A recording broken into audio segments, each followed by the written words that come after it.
Bronny to appease LeBron.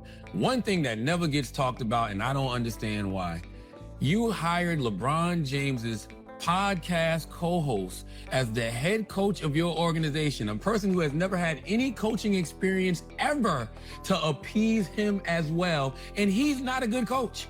But for whatever reason, JJ Redick ducks all smoke. Why does JJ Redick not get smoked for not being a good coach? How do we know that he's not a good coach? Because they don't win. That's why. Charlamagne the God just dropped a literal bomb right in the middle of the Los Angeles Lakers house. And now, the entire NBA world can't stop watching it explode. This wasn't some casual take or a soft opinion thrown into a crowded debate. Nah, this was loud, unapologetic, direct, and straight up personal. The message? Crystal clear. LeBron James hasn't just been having a rough patch with the Lakers. He's allegedly the reason the whole organization has been spiraling. Bus. Was it ESPN? I saw a headline, but she said that that LeBron wasn't grateful enough that they drafted Bronny. Was that the? Listen, I don't know if LeBron. Yeah, he did say something like that, but I've had this theory for a while. I've said it in numerous group chats with different sports people. The worst thing that has happened to the Lakers over the last 7-8 years has been LeBron James. So, do you agree with Charlemagne that LeBron's influence has actually hurt the Lakers more than it's helped? Or is he still the main reason this franchise has stayed relevant and competitive all these years? Drop your thoughts in the comments, defend your side, and let's see where the real fans really stand on this debate. Well, it depends what you mean by worse. Definitely in the last couple of years. Yes, you know, he bought them a championship, right, in the bubble. Great. I don't think the Lakers have ever had a problem putting butts in the stand, right? It's the Los Angeles Lakers. They've never had a problem selling merch. It's the motherfucking Los Angeles Lakers. But in the last couple of years, let's think about the things that have happened. LeBron James got Bronny James drafted, right? Which is great. That's a great story as a father and everything else. But when you're talking about basketball business, it wasn't good for the business of basketball, especially for the Lakers organization, right? What sets this moment apart is the tone. This wasn't about a missed shot, a rough game, or even a disappointing season. Charlemagne painted the entire LeBron era in Los Angeles as a massive long-term mistake, a move that flipped the franchise upside down around one player's power, influence, and personal agenda. He argued that the Lakers didn't just sign LeBron to chase championships, they basically gave him the keys to the whole operation. And once that happened, the organization stopped running like the historic powerhouse we knew and started running like a team desperate to keep its superstar happy at all costs. Why? How can we confirm that? That if we're talking about basketball business, he hasn't produced. Basketball, you gotta. Well, if I do a draft pick, right, that person has to produce on the court. If Bronny James was any other player and not LeBron James' son, you would be saying that was a bust spot. The criticism hits even harder when you put it on the timeline. LeBron came to Los Angeles with sky-high expectations, and at first, the move made total sense. He brought global attention, insane commercial value, and the promise of another championship banner. And yeah, to be fair, he delivered. A championship in 2020, right inside the bubble. But Charlemagne and plenty of critics argue that moment became a shield, something the Lakers and LeBron leaned on to excuse years of instability, questionable decisions, and early playoff exits that kept piling up. We got to define the terms. When I hear you say business, I mean like financial reward. I'm hearing financial reward. There's also like the business of winning games. That's what I'm talking about. Okay, because those are different. Because the argument I would make for LeBron James is like financial reward, probably yes. Like when you bring him to Cleveland, for example, like he was generating billions of dollars, literally, I'm not making that up, of revenue for the city of Cleveland. Now, you make a good point where the Lakers are going to sell out every single night no matter what. But they're... With LeBron, you can sell those tickets a little bit more. With LeBron, you're not only going to sell them a little bit more. LeBron brings other talent there, i.e., like a Luka. They haven't won though. From Charlemagne's perspective, the bubble championship doesn't carry the same weight as a normal season. The argument? It happened under weird conditions. No full 82-game grind and missing the usual playoff atmosphere. Fair or not, that's the vibe a portion of fans feel. The Lakers' LeBron era delivered less on-court success than expected, especially for a franchise built on dominance. Then comes the real fire, the idea that roster moves and team decisions were made mostly to keep LeBron happy. The drafting of Bronny James turned into a lightning rod. Fans celebrating saw a historic father-son moment, something unprecedented in NBA history. Critics, they smelled straight-up favoritism. Charlamagne leaned into that angle hard, arguing if Bronny had any other last name, the whole debate about his readiness for the league would be completely different. I think the people who own the team, right? They're not buying the team just because they want to win championships. We agree with that, right? Like they also want to make money, that this is like a profitable endeavor. And having LeBron on the team and keeping LeBron happy is worth it, because you could own, and I'm putting only in quotes, you can only pay LeBron $40 million a year, whatever the salary cap is, but he's generating your team a disproportionate amount of money compared to the amount that you're paying him. That's when the conversation shifts from straight-up basketball to power moves. Charlemagne didn't just question Bronny's spot in the league, he called out the Lakers' willingness to bend. The implication? A franchise that once called the shots suddenly started reacting to LeBron instead of leading him.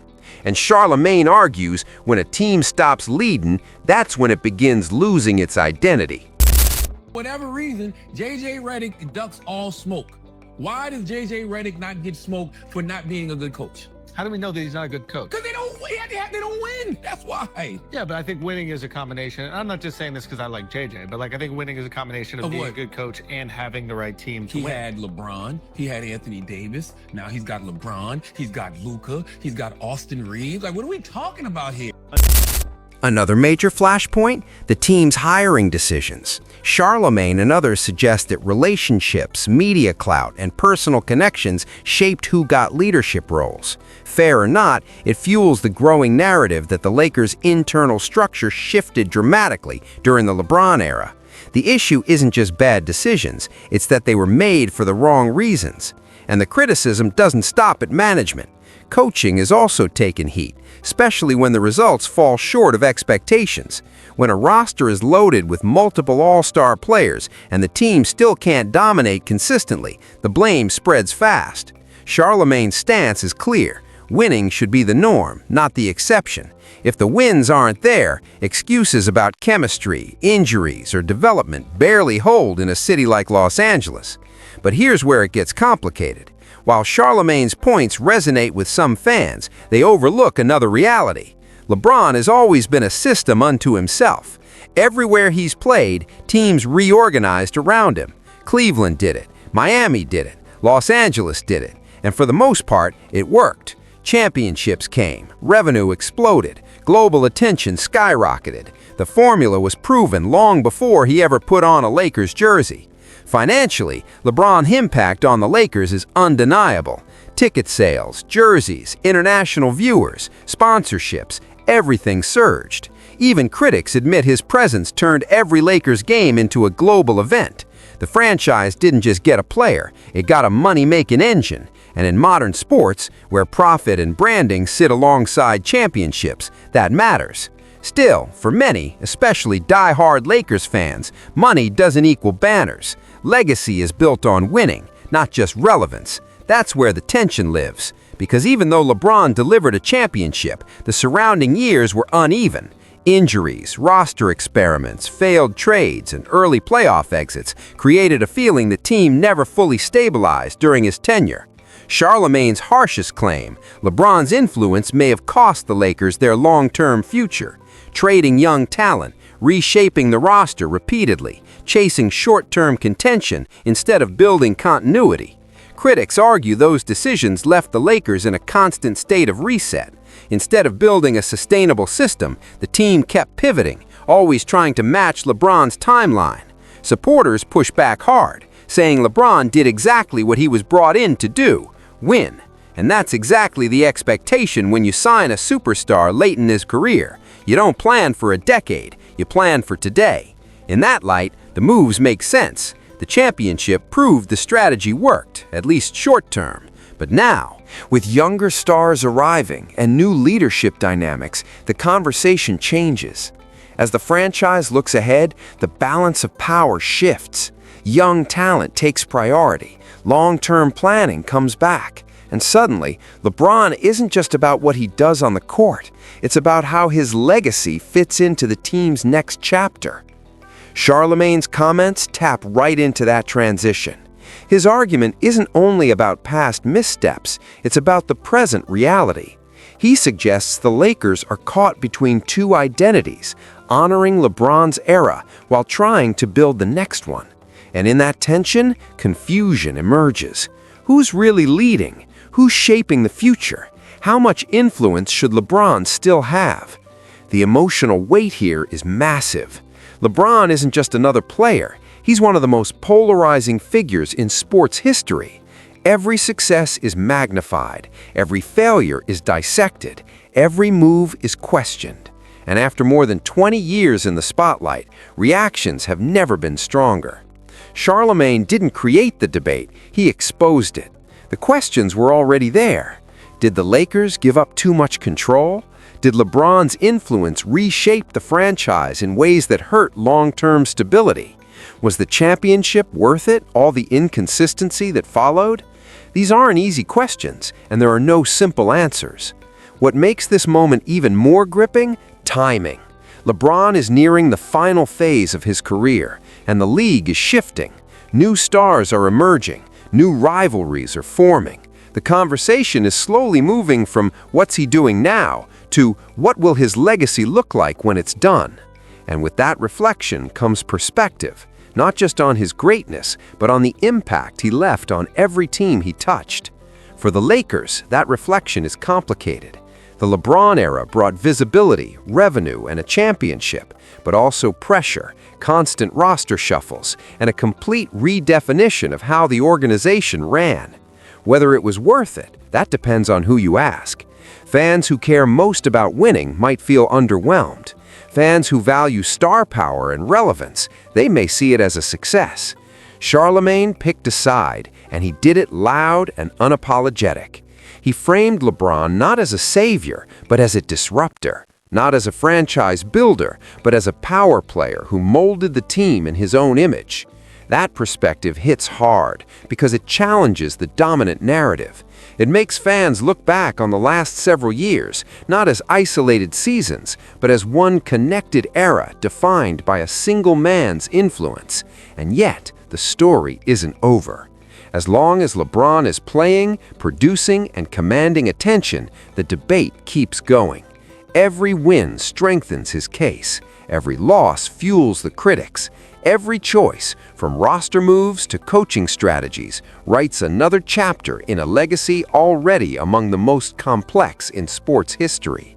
This is the real story unfolding right now. Not just a media personality ranting, not just another hot take, but a turning point in how we evaluate LeBron's time in Los Angeles. Because legacies aren't made by a single championship or season. They're built over years of decisions, results, and consequences. And for the Lakers, the LeBron chapter is still being written. One argument, one game, one moment at a time. Drop your thoughts below. Join the conversation. And don't forget to like and subscribe for more breakdowns, debates, and unfiltered NBA commentary.